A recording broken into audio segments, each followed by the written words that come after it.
Hi, I'm Stephen Carson coming at you from St. Louis, Missouri, in these United States. Hey, that reminds me, something I should mention, or I'll even drop the link. I wrote an article for the Old Glory Club Substack this week, and I was inordinately proud of it. Um, it's something I'd never heard of before. Here, I'm pulling up here. Yeah, it's our current featured article, and I'm dropping in the live chat. It's called The Battle of St. Louis. My wife and I took a weekend away to a small town in Missouri and found out that they had helped save St. Louis from being taken over in 1780. Anyway, it was totally fascinating. I've lived in St. Louis since I was 1 year old. My wife's been here most of her life as well. We had never heard of this thing, and it's fair to say that it determined the fate of half a half well the half of the continent if you don't count Canada. the, the half of the continent to the west. Speaking of Canada, here is Black Horse. Hello, sir. Good afternoon. How are you doing? Very good. Oh, and speaking of Substacks, just want to mention again that you've got the Red Ensign, which you have written for, but it's not meant to just be you.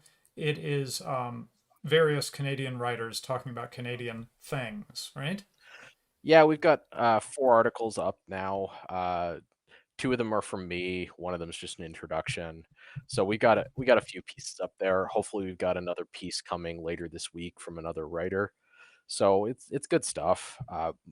We're focused mostly on Canadian history, Canadian identity kind of things, but we're hoping to get to our first live stream fairly soon, where we will review the condition of Canada question and Mm, kind of discuss more modern Canadian issues. So if you're interested, come and check it out.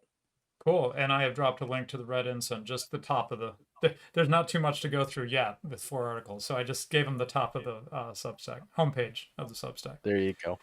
Um, okay, so we're going to get right to it because I was at the Mises Institute, which was exciting. We'll talk about it more when we have Ryan on, but Ryan presented his first paper at an academic conference. He's only 19, so I don't think it's bad that that's his first one, and it went very well. Had a couple other friends presenting papers there as well. All went well. There is one thing that I was so excited about Black Horse. I tweeted about it while the presentation was still going on. A fellow named Alan Mendenhall gave a keynote talk on the ESG, and it was very good. If you're at all interested in this ESG thing, or you're like, I've been hearing about it, but what does it mean? And why are there ESG indexes? And what does that mean? And what is its connection to debanking right wingers? It's all there. It's all there in this talk. It's really interesting. I'll see if I can pull it up, drop it into the live chat. It would be a YouTube, right? Yeah. Um, and I was very, like I said, it wasn't even over, and I was excited about it. So, yeah, I don't know. Anyway, I'll try to find it. Um, so, let's No, there see. was Oh, some yeah. good stuff there. Yes, yes. And anyway, I brought that up because I was gone for a few weeks, or we had a longer time between shows. Just when things got very excited. In fact, Black Horse, Jeff Dice, president of the Mises Institute, when he was welcoming everyone at the beginning, he says, "We don't usually plan for a banking crisis during the conference, but sometimes we get lucky." There you go. um, so yeah, it turned out to be very on point, shall we say, to be at the Mises Institute this last weekend. But that means that on this show with Black Horse, we have quite a bit to catch up on. So let's get right to it, and we're going to start. Let me make sure I got for the correct first article up. Let's start with a little.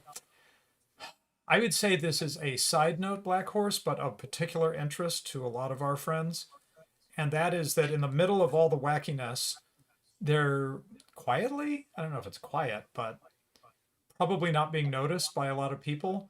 There's some moves against crypto going on. Yeah, this is a theme that I expect that we'll come back to a few times in 2023, but there have been some fairly substantial both regulatory and procedural moves to cut crypto off from access to the regular banking system. Mm. The most significant of these moves is the effort to debank Coinbase. So, Coinbase, as many people are aware, is probably the largest crypto company left standing. I believe they've got an exchange. They have some wallets, and anyways, they we now had we previously we had three banks that would deal with them. Signature Bank, RIP, Silicon Valley Bank, RIP, and the SEC has sent out a Wells notice warning of potential securities charges against them, which will make it very hard for them to find new bankers. Okay. So, So, so I'm sorry. This is very new to me. This language, I couldn't even parse that sentence. So, SEC sends Coinbase a Wells notice. What is a WELLS notice? What does that even mean?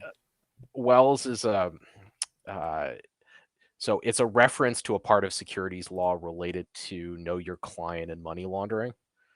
So there's an the notice is going out that the SEC believes that Coinbase may be participating in a securities crime, which the consequence of that will be that they're going to be subject to SEC review. They're going to go through and audit them.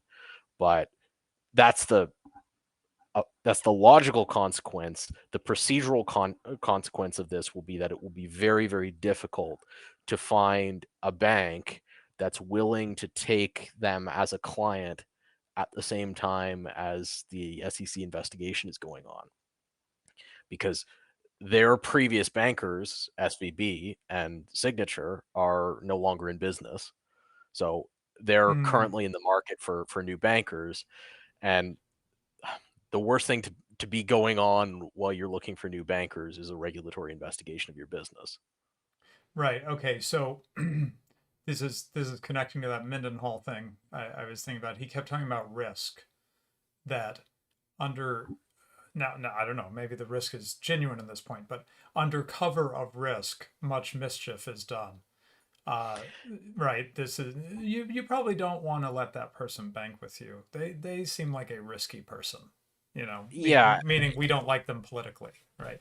Now maybe well, that's that's not right. fair in the case of Coinbase. Maybe there are just genuine concerns about their business or something. Well, I mean, maybe there are genuine concerns about their business. I don't know, but the Wells notice coming right at this moment, and the SEC advisory that came out as well. This is the timing is good. Let's put it this way: if you wanted to put them out of business, so Yeah. So okay, well, right. We don't have to take this by itself because there's more. Okay, so that's the that's the first story that SEC sent Coinbase as well as notice just when they're looking for a bank, right? Coincidentally, um, then they charge crypto entrepreneur Justin Sun and his companies for fraud and other securities law violations. Now, this is actually the SEC's headline. So to be fair, they're not the press exactly. It's a press release. It kind of buries the lead in my view because Justin Sun, who I'd never heard of, uh, seems to be involved with little things like BitTorrent, yeah, which is yeah, really significant actually in the technology world. yeah. Yeah, no. So you see this one, and you also see a second investor alert that they issued today, cautioning investors not to get involved with crypto. Right. So that's, uh, as I say, this is a story which is developing. It's not like Coinbase is out of business. It's not like crypto is collapsing as a consequence of this. It's not like you're cut off between. It's not like the ties between crypto and banking are completely cut yet. But Mm-hmm. these look like pretty concerted efforts to separate crypto from the banking system. And if you Right. separate crypto from the banking system, you're gonna it's a very if you make it very difficult to exchange crypto for US dollars, um, that's really going to damage crypto as an Yeah. effective currency. Yeah. because at the moment you don't spend crypto directly very often. The overwhelming majority of the time, you convert crypto to dollars and spend the dollars. Right. It doesn't kill all use cases because there are things you can do with just with crypto. Just by virtue of having crypto, you can make crypto purchases, right? Well, Um, this is the great question, right? So, how much is the exchangeability of crypto into particularly US dollars? Because it's unlikely the SEC will be able to cut crypto off from every currency. But how much does the exchangeability of crypto into US dollars actually contribute to its value? And there has been great debate from the Curtis Yarvin position where, almost all of its value comes from its exchangeability into cash hmm. to there are a lot of crypto enthusiasts who would argue that this is not that big a deal. I, I'm less inclined to speculate. I think we may find out soon enough. Um, yeah, speaking of Yarvin, I noticed, I haven't read it yet, but Curtis Yarvin on his Substack has a lengthy thing about Bitcoin right Yeah, now, lengthy he piece. argues that we're like on the cusp of witnessing what he calls the Bitcoin Holocaust, which is the eventuality where Bitcoin is separated from the real banking system and Mhm. therefore becomes unsaleable, goes to virtually zero. Um, and that's what I say. There are a myriad of positions on what the consequences of cutting Bitcoin off from the US dollar banking system will be. I would not hold the Yarvin position, but I think I think it would be inappropriate to speculate. I think we're going to see. Well, I thought I just glanced at, but he said Bitcoin Holocaust or Bitcoin Nirvana, right? Yeah, Um, exactly. that it could be sort of the beginning of Bitcoin establishing a separate parallel economy or something like that. Maybe I don't. Yeah, I mean, he's fairly. If you, I've read the piece pretty Okay, extensively. good. If you go through it, he's pretty um, negative on the prospects of the current um, group of people who hold Bitcoin establishing what they're looking for. But who knows? I have no idea if this is significant, but just real quick back on Justin Sun and BitTorrent. In addition to charging the crypto entrepreneur, it mentioned that they simultaneously charged the following 8 celebrities for illegally touting Tronics or BitTorrent crypto assets um, without disclosing that they were compensated for doing so and the amount of their compensation.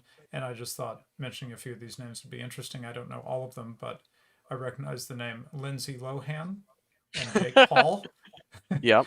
and Soulja Boy, um, Akon, anyway, and some other names I don't know because I'm not that plugged into pop culture. But anyway, so I thought that was interesting. I don't know if that would be an Well, effective part of their campaign against crypto to kind of get famous people scared to be associated with it. I don't know. I mean, it's at the very least worth noting that a lot of the famous boosters of crypto that you've seen in the last 10 years have been substantially compensated to boost crypto. So Mm-hmm. whatever else you take from the news, you should note that that is the case and consider accordingly. Right. Yeah. Um, okay. So now, um, I heard that something happened with Silicon Valley Bank while we were between Yeah, shows. yeah, Fortunately, we have now. This is a March 16th thread, so it's a week old. But actually, the events had happened a little bit before that, if I remember correctly. So this is a little bit what you shared in this thread here is sort of your considered take on it, as opposed to the hot take the day it went down, if I remember correctly. yeah. That's right. So after this had all happened, uh, the event had played out. Um, Oren McIntyre approached me to write a thread to explain it. Mm, So I wrote a thread kind of detailing the detailing the event, particularly tilted towards its consequences for crypto, because that's what he was kind of interested in. But nevertheless, it explains the event in some detail. So I thought we'd take a few minutes to review the event. So, anyways, But we'll go now through. we said Silicon Valley Bank, but actually, you begin the thread by mentioning two banks, the second and third largest bank failures. So that would be Silicon Valley Bank would be number two in that list of large bank failures, and number three would be Signature. Did I get that ordering Sig- right? Signature Bank in New York, yes. Yeah. Okay. So really, you're talking about Silicon Valley Bank. I guess got more attention. I think seems like, Yeah, but it went but down you're really first, you're really and talking it's about both of these things. and it's also worth noting that there were two other banks that teetered on the brink, Mm, that may still go under. I think the largest of that is First Republic Bank, which, depending on the day, looks like it's going to go under or not. You can mm. bring the stock chart up. It goes up and down like 70% each day, depending on the news out of the Fed. Wow. So, um, anyways, let's talk about the mechanics of this, and then we can Yeah. talk about the consequences. So, um, one thing that most of the listeners of this show probably understand this, but maybe the general public doesn't. When you take money and deposit that money in a bank, that money is on the balance sheet considered a kind of loan to the bank, and there's a set of liquidity rules. Um, in every jurisdiction, like brought internationally, these are covered under the Basel III liquidity framework. In the US, the Fed has a local application of those rules, and those rules um, require the bank to keep a certain proportion of the deposits on deposit at the Fed for dealing with demand deposit requests, and then they take a portion of the deposits and um, are allowed to invest them based on a liquidity formula designed to make sure that they have enough cash available to service withdrawal requests. That liquidity formula highly incentivizes banks to purchase U.S. government bonds with the deposits that they take in. Okay. Now So, this is a question I wanted to clarify with you because the way you'd stated it at one point made me think that they just literally say you have to buy government bonds. You're saying it's not quite that direct. It's well, more that. Go ahead. they say that you have to have a certain amount of liquidity to face your deposit base, and then on the one side you categorize your deposit base based on its stability, so you have both stable and unstable deposits, and on the other side you categorize your assets, and there are different kinds of assets that you can hold that count as part of your reserve against withdrawals. But it's almost impossible to operate a substantial deposit business without the overwhelming majority of the assets held against deposits being US Treasuries. Got it.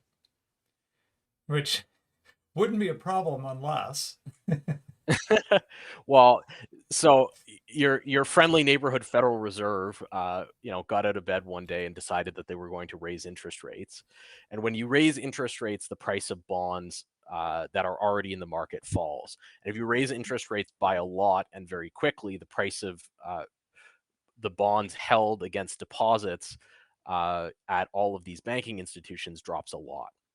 And so, Right, and sorry, what this I just want to build on what I was doing there. And that wouldn't be a problem unless, right? unless so what you've done there is you've created the conditions where a bank run would be a problem, because you have all these large unrealized losses in the reserve against deposits. So if you have a good reason why you're going to have a lot of your deposits leave the institution, especially very quickly, those unrealized losses very rapidly become realized losses Right. as you're forced to liquidate the bonds in order to service the deposit requests. Right. So there's a lot of unrealized losses out there beyond what we saw with Silicon Valley Bank and Signature. It's just that other banks weren't under stress such that they had to realize those losses, right? That's right. And there's Yeah. broad stress in the banking system for in the part of the banking system that deals with the deposit business, because bank deposit interest is significantly less than the interest you can get on short-term US government securities. And Mm-hmm. that's a consequence of this highly inverted yield curve that we've talked about several times on this show, where Right. short-term interest rates are quite a bit higher than long-term interest rates. So depositors have a lot of incentive to take their cash on deposit and go and buy a UST bill or something Got instead it. of having it in a bank. So Mm-hmm. it's put a lot of these deposit institutions under stress, but particularly Silicon Valley Bank came under a lot of stress when, you know, you can the exact origin of the sentiment run is hard to pinpoint, but uh, their rumors entered the sort of network of group chats that sort of predominate Silicon Valley. Silicon Right. Valley Bank's business profile is dominated by high net worth clients and Silicon Valley kind of startup corporate banking. Well, and And so in particular, a tightly connected community, right? it's a tightly connected community, and it's also a community that is very able to take their deposits and run. Mm-hmm. Um, So if you compare the high net worth world to the sort of broad deposit world of like a Citibank or a Bank of America kind of world, if you've got $25,000 in your checking account, the odds are you can't really take that and put it in another bank, or you can't take that and invest it because first of all, there are bank fees that apply that you're trying to avoid. Second, you know, you may not have another banking relationship. Third, you can't walk up to a teller and ask for $25,000. It doesn't work that way. Um, Whereas if you've got 97% of Silicon Valley Bank's deposits were over $250,000. If you have more than $250,000 in a bank account, it's overwhelmingly likely that you have another banking relationship, and it's overwhelmingly likely that you're not keeping the cash there for reasons of things like avoiding bank fees or something. You Mm-hmm. so if there's a reason why you think you might want to take your cash out, you can do it, and you can do it really rapidly. And that's Right. exactly what happened to Silicon Valley Bank. Over a third of their deposits fled in like 24 hours, and the bank collapsed because of the realization of the previously unrealized losses on the debt securities they were holding on their balance sheet. Right. Now, how much emphasis should we put on the fact that when Silicon Valley Bank asked for help from, I guess, other banks, um, to say, hey, because the idea is if I go down, that could start a contagion that could affect other banks, right? So it's sort of in the interest of other banks to sort of prop you up. But Silicon Valley Bank did not get propped up by other banks, as I understand it. What do you make of that? Silicon Valley Bank. So let's tell this story as it happened, and then we'll explain that. Yeah. So Silicon Valley Bank goes down within 36 hours. Signature Bank goes down, and within 12 hours of Signature Bank going down, the Fed has suddenly introduced a liquidity facility that allows you to take your government bonds held against deposits and sell them to the Fed at par value, eliminating the unrealized loss problem and preventing any further bank runs. Right. So if that if if the Federal Reserve had gone and done that, 48 hours earlier, there would still be Silicon Valley Bank, there would still be Signature Bank. Mm-hmm. Because they did it when they did it, these two institutions no longer exist. Wow. Um, and all of the equity and bond holders for these two institutions are completely wiped out, and all the private client business that used to be there is all going to get distributed Mm-hmm. among the other institutions. I Right. personally know people who salespeople who went in and picked up a bunch of these clients in Mm-hmm. the ensuing chaos. Right. So what should we conclude by this? First, that Silicon Valley Bank and Signature Bank were not protected institutions the way that um, it reminds me perfectly of what happened in '08, where uh, Bear Stearns went down and nobody came along and helped it. Mm-hmm. But 3 months later, when it looked like Citibank was going to go down, suddenly there were, I mean, Warren Buffett was there, the Prince of Saudi Arabia was there, and ultimately the US taxpayer was there, Right, right? right. There were a lot of people with deep pockets lining up to produce liquidity to save, to make sure that there was still Citibank a couple of weeks later. Okay, so what do you say to the naive explanation? Well, it's a too big to fail thing, and it was no big deal for Silicon Valley Bank to go down, or for, I'm sorry, what was the one you said that didn't get saved? Bear Stearns. Bear Stearns in '08. But Citibank is much bigger and more important, or so it's just a size thing. Do you buy that I as an mean, explanation? I, I buy importance as an explanation, and the question is importance to who, and the answer is importance to the people who make the decision as to whether to save it. Right. So, I mean, that's my view of the matter. You'll notice this in the savings and loan crisis in '08, in in this crisis. There's always a certain group of losers, and those certain group of losers are always not part of a certain network. Mm-hmm. Um, and you know, I don't call that a coincidence, but Right. maybe somebody else does. We'll see. So we wouldn't call this exactly a friend enemy distinction, but maybe friends and people who are not friends. Yeah, Right. yeah. I mean, there's a long-standing right. So you saw this again. Another recent example that this audience would be familiar with was the collapse of Robinhood, and Mm-hmm. magically, there's no other institution that I ever remember going down because of clearing costs at the OCC. Um, it just doesn't happen.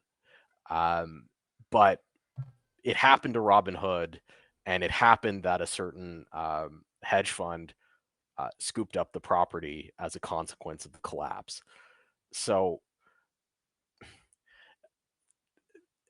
I would say that relationships are a big part of the business. Mm-hmm. Who you know. The other angle here that's interesting and that I highlight in the thread is that Silicon Valley Bank and Signature Bank were also two of the three banks in the crypto business. And there's Yes. a Yeah. big contra.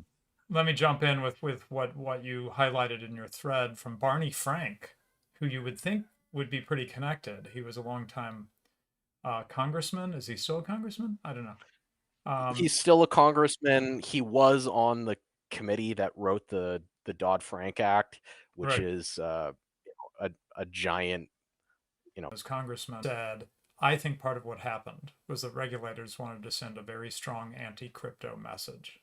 So Yes, what and when he's you're dealing with alleging, somebody who what he's regulates, alleging is that Silicon Valley Bank and Signature were tied to crypto.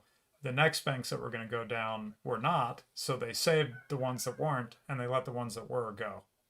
Right? yes, Yeah. yeah, and so you know, I take Barney Frank's word pretty seriously here, given that. Along the lines of the crypto thing, is the Fed Now payment service, which got launched. I'm sorry, it's launching in July, but it was announced right in the middle of all of this. It was really weird. Yeah, a couple days after the Signature Bank failure, I think like 48 hours later, the Fed was out talking about their crypto payment service. So Right. Maybe just unfortunate timing, coincidental timing, but you know. Anyway, you but know, so let's just read off how you summarize at the end. You said, what are the results of all of this? Depositors bailed out, other banks protected, Silicon Valley bank clients headed to Wall Street, independent crypto, especially stablecoin, damaged, central bank digital currency on track and without competition. yeah, it was quite an event. So and subsequent to this, we had another bank failure. though Yes, one that let's. Oh, wait, there was one more thing. was Sorry. Before we jump to that, um, remember The Economist. America's banks are missing hundreds of billions of dollars. How the Federal Reserve drained the financial system of deposits. you remember way back at the beginning of this thread, we talked about the fact that don't have kind of retail banking reasons to be there are all now in this position where uh, short-term government debt yields more than bank interest rates. So the entire sort of deposit focused part of the banking system is going to be stressed and is going to be stressed more and more that the Federal Reserve raises interest rates and the more that the yield curve inverts because of this property. And so uh, we talked about 30% of SVB's deposits fleeing, but this is happening all across the system because of this property of that as the Federal Reserve raises short-term interest rates, they create a larger and larger incentive to take your deposit and go in and put it in like U.S. government paper. And then the last piece I want to mention on this, just as we go forward, is we're now in this very strange situation where the Federal Reserve continues to raise interest rates. Yesterday, they came out and raised another 25 I basis noticed that. points. Yeah. And yet, at the same time, is practicing quantitative easing by pumping liquidity in buying back bonds at par. So we're both quantitative easing and raising rates at the same time. Um, and it's an open question how long that kind of policy can go on. Um, you know, some people I know in the industry believe that eventually that somebody will figure out a way to arbitrage this and collapse the spread in rates. Um, but this is definitely uncharted territory. So we're gonna have to see what happens here. Okay, moving on to the next bank, Credit Suisse. And I'm Yes, sorry, I don't know what UBS is. Is that a Swiss bank as well? yeah. So Okay. Switzerland has for a very long time had two very prominent international banks, Hmm, UBS and Credit Suisse, got it. um, both of which. So whatever it was in the fall, we ran a stream where we discussed Credit Suisse and Deutsche Bank as two banks kind of teetering on the brink as a result of like a 10-year secular decline trend. We could have included UBS here at the time. Mm-hmm. I guess I didn't think of it, but we could have included UBS in this as well. Um, and their long-term secular decline, uh, well, it has to do with regulatory interference in their business. It has to do with the decline of the FX business. It has to do with uh, the post '08 um, change in the Swiss constitution that allowed the SEC to get at Swiss banking records, and so irreparably damaged their reputation, privacy. There's a lot of factors in their long-term secular decline, but it's enough to say that they were in long-term secular decline, and so in addition to targeted institutions like SVB, when you have pressure applied to the banking system, these kind of teetering institutions are the kinds of institutions you would expect to fall over. And Mm-hmm. as in this moment, um, goes right to the brink of bankruptcy. So, Okay, so they so they didn't go bankrupt because basically they got bought to prevent that from happening. Is that how it went down? well, yeah, they got bought, but I mean, it was described in the press as a shotgun wedding. Um, Mm-hmm. it's if you recall back to our stream where we discussed Credit Suisse and Deutsche Bank as quote banks on the brink, we discussed a critical feature of the debt that constitutes the core of their something called non-viability contingency clause in these uh, bonds and preferred shares that form the core of their tier one capital. And what those clauses say is that at the discretion of certain regulators um, in in Switzerland and in the European Union, these banks can be declared non-viable, and their debt and preferred shares can be written down, effectively to zero without any recourse to a court of law. So this is what happened.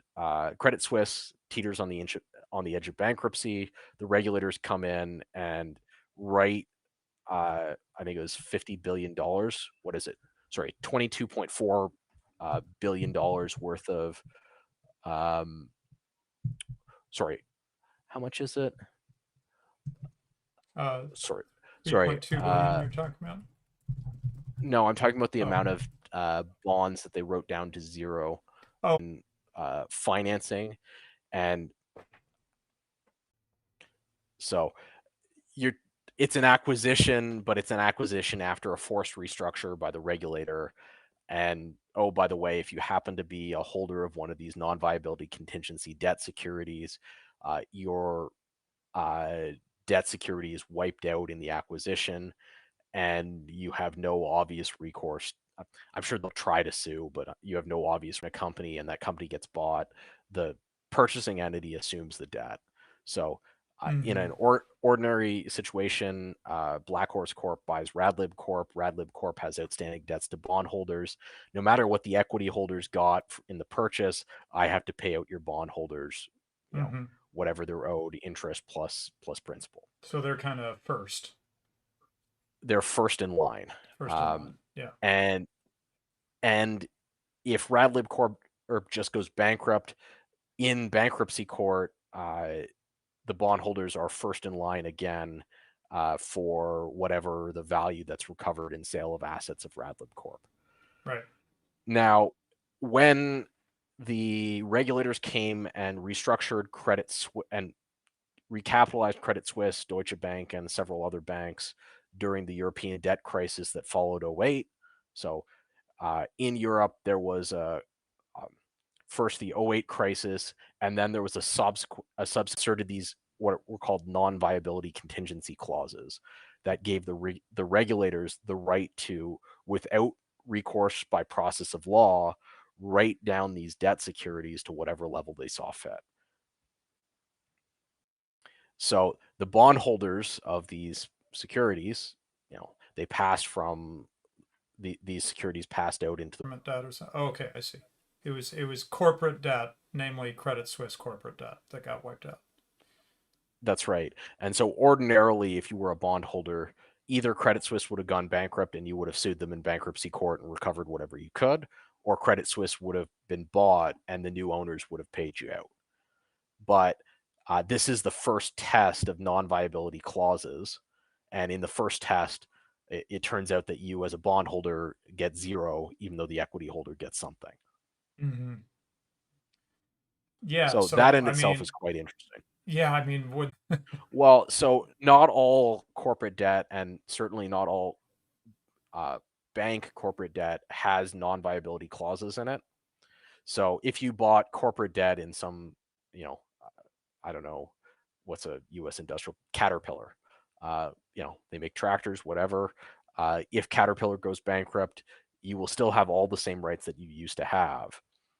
But if you are an investor and want to purchase debt or preferred shares in a European bank, it's almost impossible to do so without these non-viability clauses. And so the consequence of this is that these bonds, first of all, you'll have to pay more, and the European banks will have to pay more in interest as a consequence of this. But mm-hmm. perhaps more significantly, these bonds are being declared ineligible collateral for all kinds of lending activities, because typically bank paper is an excellent piece of collateral in the rehypothecation market, in the interbank loan market, all of these kinds of things. But if there's a history of these bonds getting wiped out to zero in restructuring, it's going to put European banks at a systemic disadvantage going forward, because their debt will not be effective collateral in all of these transactions. Okay. So Silicon Valley Bank, Signature Bank, Credit Suisse didn't exactly have the same thing happen, but effectively, well, it's gone now, right? It's being absorbed Yeah. by UBS. Um, I think some people, I think I saw some things in the press are like, well, yeah, but they contained it, so it's not a problem. It doesn't sound like that. You would quite agree with that because um, it. You said there's some other banks. Losses in the banking system from FDIC and said, "Whoa, this could happen anywhere." Mm-hmm. Um, that would be true if the Federal Reserve didn't exist. But we live in a world where the Federal Reserve does exist, so you should act accordingly. The Federal Reserve has announced a liquidity facility to buy these bonds back at par.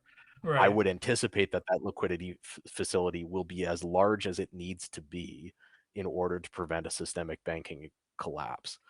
Right. So when you think about what's going on here, certainly the deposit business is not going to be good for a very long time. But if you're betting on a systemic banking collapse as a result of this, you are betting on the Federal Reserve not to provide liquidity for government bonds. Right. Um, that to me, I just I, I I can't see a future in which that's the case. Yeah, I gotcha. um, yeah. Okay. But okay. Before we move on, then, but there must be some cost to the Fed. Tightening at the same time, and so we titled this stream "Checkmate Fed." Why don't we go now and look at some of the traditional metrics by which so Right. the Fed actually has a mandate how they're supposed to operate. Traditionally, this was the dual mandate, though now it's the three-part mandate. Diversity, equity, and inclusion is the new leg of the mandate. Right. So, how exactly that applies to monetary policy, um, you can be the judge. But the two financial elements of their mandate are first to control inflation. Well, if we look at our chart of their metric of is more than 2%. So according to their own internal logic, inflation dictates that they should be raising interest rates. At the same time, the other leg of their official mandate is unemployment. As we've discussed at length on this stream, the laborers are few. We have historically low unemployment rates in the United States, Right. um, despite the various nonsense that's kind of going on in the labor force participation rate. The metric they officially look at is civilian unemployment, and that's at below 4%, historically low. Uh, and so every metric you see in their official mandate suggests that they should be raising interest rates aggressively. On the other hand, they have their unofficial mandate, which is to not cause the collapse of the entire financial system. And so you have a Federal Reserve that is struggling between the official mandate and the unofficial mandate. So they've got this giant set of pent up unrealized losses in the deposit business. They've Yep. got collapsing banks. They've got the demand to support banks with liquidity. They've got the markets that are struggling. Uh, we covered extensively the bear market in tech. The bear market elsewhere has been less severe, but it's certainly been there.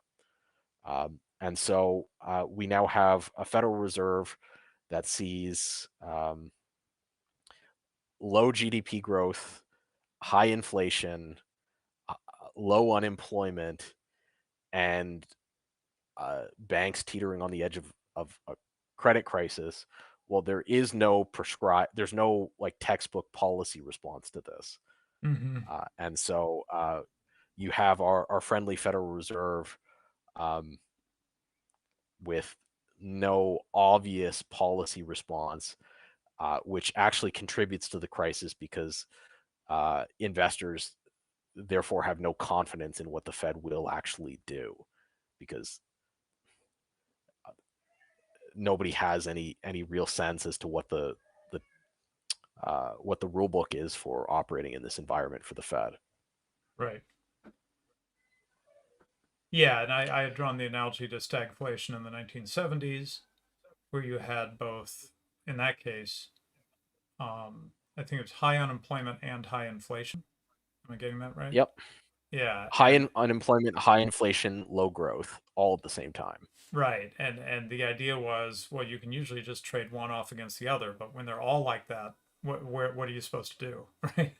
So it just kind Yes.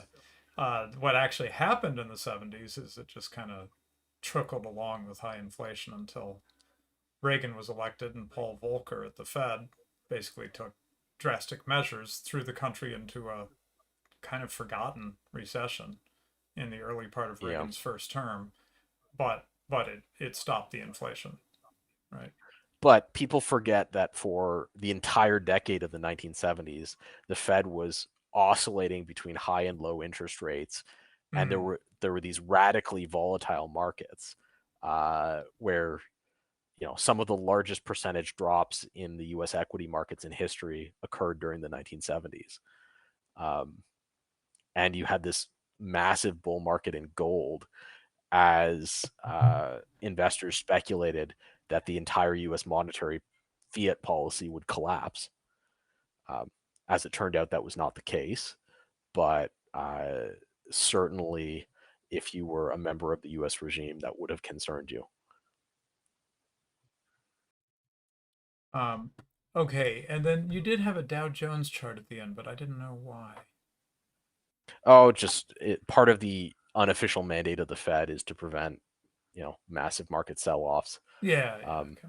And that doesn't so look, the chart you shared, what doesn't look, well, terrible. Well, no, it doesn't look great either, but yeah, it's kind of, as I say, it's not like so we've gone from 37,000 on the Dow to 32,000 on the Dow. This is a this is correction territory. This is not chaos mm-hmm. territory. Yeah, yeah. It isn't So Black Friday or whatever. yeah, so you're looking at a difficult position for the Fed to know what to do. And I think you could read as much if you just read the Fed statement today, where they tell you they're raising interest rates by 25 basis points, but they also tell you all kinds of terrible things about the broad economy. So, um, Um, anyways, interesting times. yes, absolutely. So yeah, it's weird, right? It sounds like you wouldn't exactly predict doom tomorrow because, like you said, they're going to prop things up, and the Fed's going to support its bonds. So we shouldn't see those unrealized losses sinking more banks.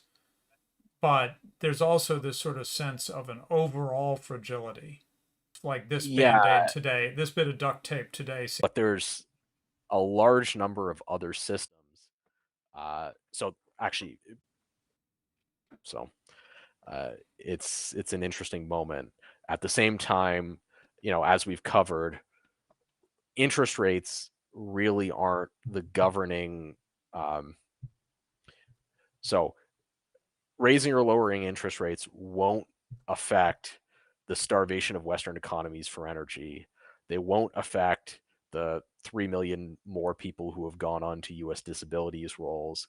They won't Mm-hmm. affect this like geopolitical divide that's going on between the Asian states and the United States.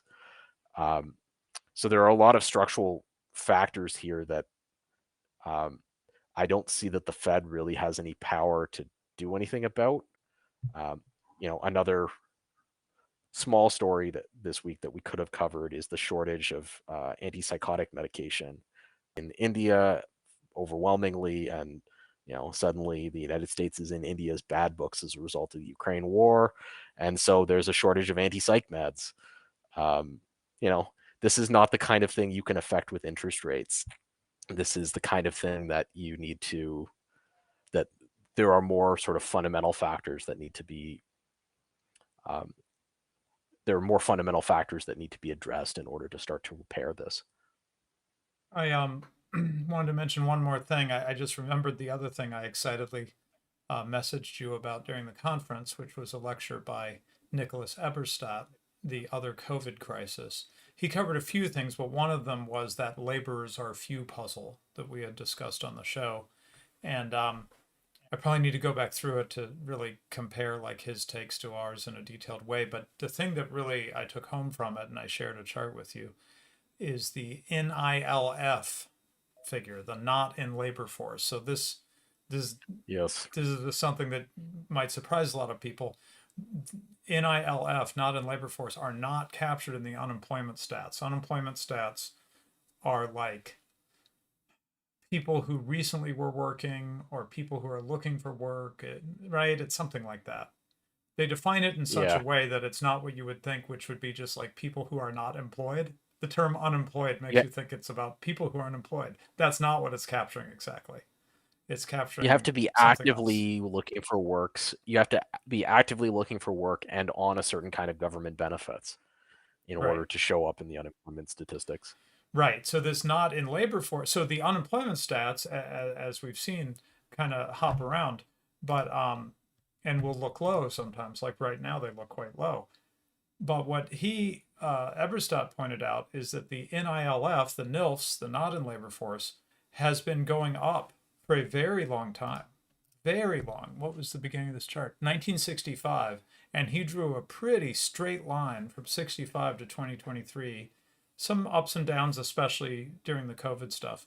Um, but overall, the trend is that there's more. Oh, and I'm sorry, this was prime age male, not in labor force rate between 65 and 2023. That is the people you picture kind of doing the main jobs in the economy. They're just Yeah. like not entering the economy at all in greater and greater Well, numbers.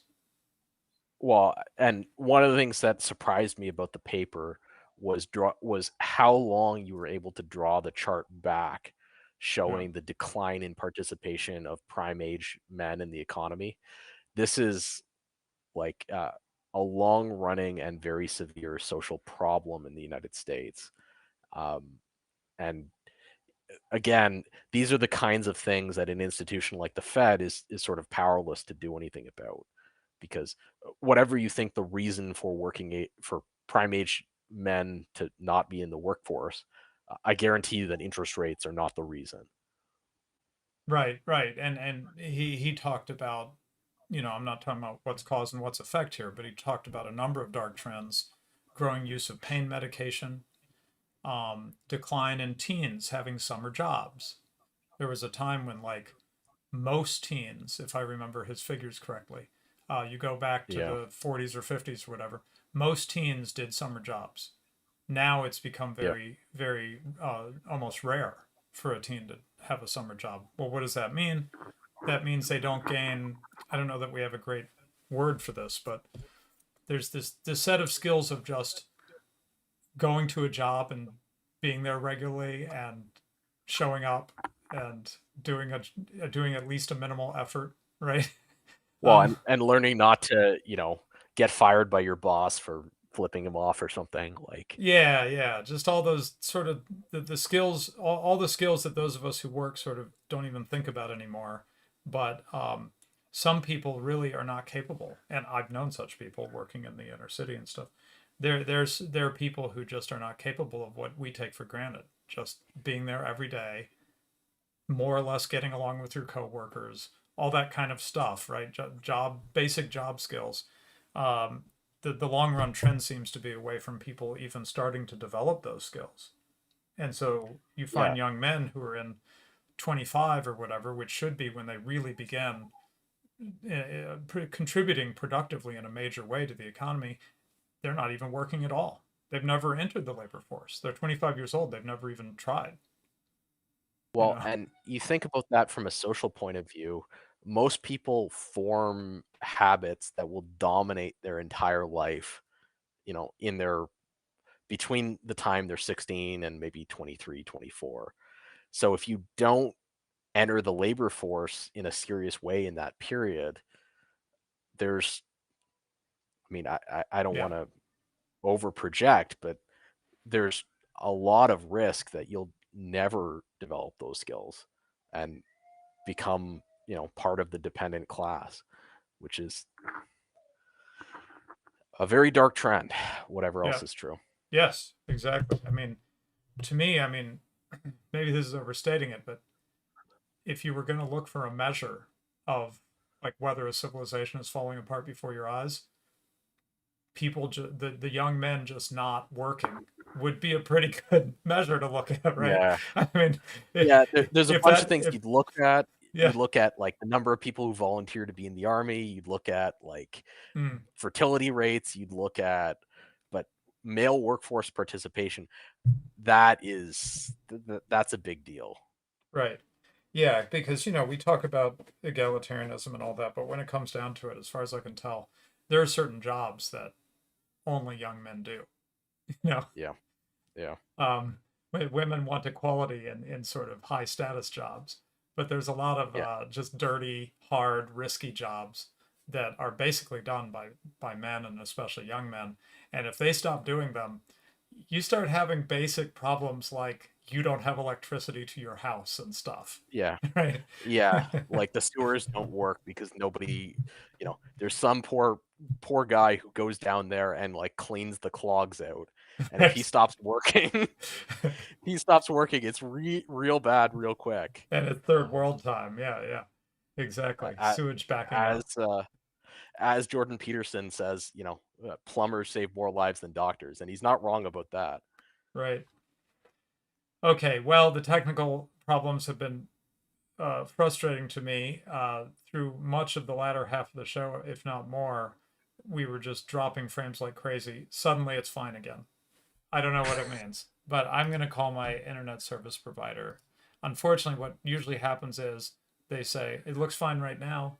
I'm like, ah. Yeah, But I could ask them what could be done to try to figure out why it just drops out, or maybe the what I was saying in the chat, Black Horses. What they'll probably say is, pay us more money if you want reliable upstream, yeah, yeah, yeah, uploading, right? Especially with me in a sort of semi-rural area, yeah.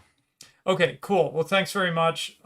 Really appreciate having your steady view on these things, and it's hard, right? Because we have to be careful. It's a careful balance. On the one hand, we neither of us believe in just being apocalyptic and spreading fear and freaking people out. That's not right, and it's not truthful. It's not accurate. Um, on the other hand, to just say, "Oh, everything's just fine and the system's fine and don't worry about it," that's not quite right either. Yeah, you know? it's an interesting time. Yeah. And uh, you know, if we lived in a better political environment, this would be, you know, you would have a set of elites really working hard on reforms to try to do something about these problems. Yeah. But we don't really live in that environment. Right. We live in quite a different environment, and so it's hard to kind of know what to do with this Yeah, kind of I mean, situation. imagine a president who, instead of talking about and we could point to Trump and Biden, for example. I don't think there's any difference here on this issue. Imagine a president who, instead of saying, "Hey, unemployment figures look good this last quarter. I've created jobs or whatever," right? Instead of saying that, said, uh, "Young men are less and less entering the workforce at all, and this is a long-term trend. Yeah. We have big issues in our society to confront." Right? We have a 50-year trend of young men exiting the workforce and a 50-year trend of collapsing fertility. Right. Maybe we have some fundamental social problems that we might want to have a hard look at. Yeah, and That's not the kind of leadership we have. We I have don't think we've heard anything like that ever. I don't know. Certainly, I not in my memory.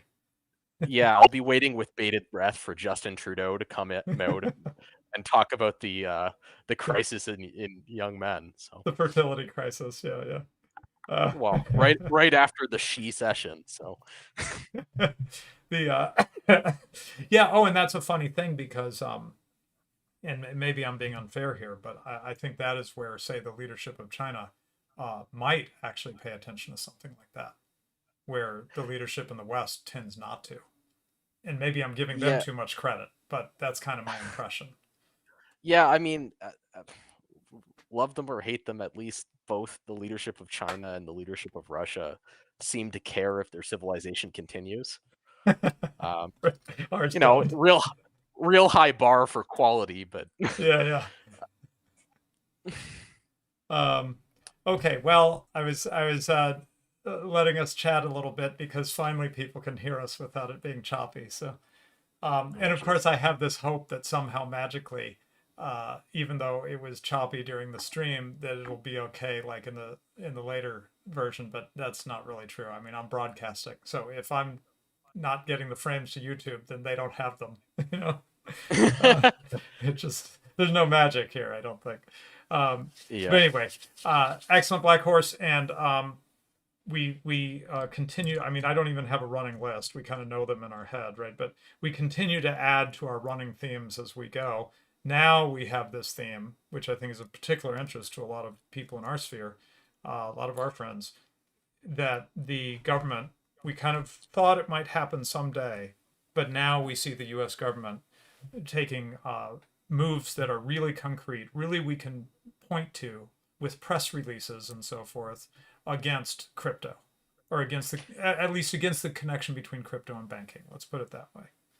Yeah. Well, I think the regulators believe, and this is something I can speak to sort of firsthand. I think the regulators believe that if the connection between the US banking system and crypto is severed, that crypto is dead, buried forever. Whether or not that's true, Would be interesting to uh, see. Yeah. that's an item for speculation. I don't know that there's an experiment you could point to. I mean, they cut gold off from the banking system in the US and it survived. But I think gold is a little bit different than crypto in this regard. It's got a much longer history as a store of value. And at that point, you know, somebody who used to work for me melted down their mother's jewelry in order to buy their way out of North Vietnam with gold. Like, there's a Mm, different kind of psychology there. yeah. Um, I don't know whether you could, if you were living in North Korea today, whether you could, you know, give your camp guard crypto and they would let you out. You know, uh, I don't take a position, but Yeah. it's certainly not obvious. Yeah. Yeah, and it is concerning. Lady of Shalott says, I can't blame the youngsters. The whole thing sucks. Yeah, there is this general sense, and this is, something academic agents been hitting very well, I think. This general sense that the progress they're always telling us about, um, constantly propagandizing us about, how much better it is to be here than in the bigoted backward past. Um, and yet, there seems to be, you know, rising depression and suicide, and all those indicators that tell you that people don't believe you, that everything is great and it's only getting better. You know. Oh, yeah. Okay. Anyway, so thanks to everybody. I think. Oh, the other thing we Yeah. should tease for our next episode. I, Please. there were a couple of stories that have dropped over the last 2-3 months about the dollar's international role. There's a big summit in China, or sorry, in Russia this last week, I think it was, where President Xi from China came and talked to Putin. So I think next time we meet, we're going to have a deeper discussion about the uh, progression of the U.S. dollar's role globally, Mm, and some of the some of the challenges that appear to be rising against it. This is not, again, this is not an event story. We've talked about the US dollar's global role before. We'll talk about it again. And I bet you, if we're still doing this show in 3 years' time, we'll talk about it again.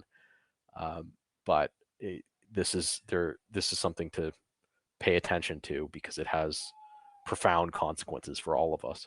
yeah, it is. I think it is something for us to. We did two shows. I did one with Dissident Nomad introducing the whole thing of the U.S. as global reserve currency and sort of how that was set up after World War II, and then we did one with the three of us where we talked about challenges to it.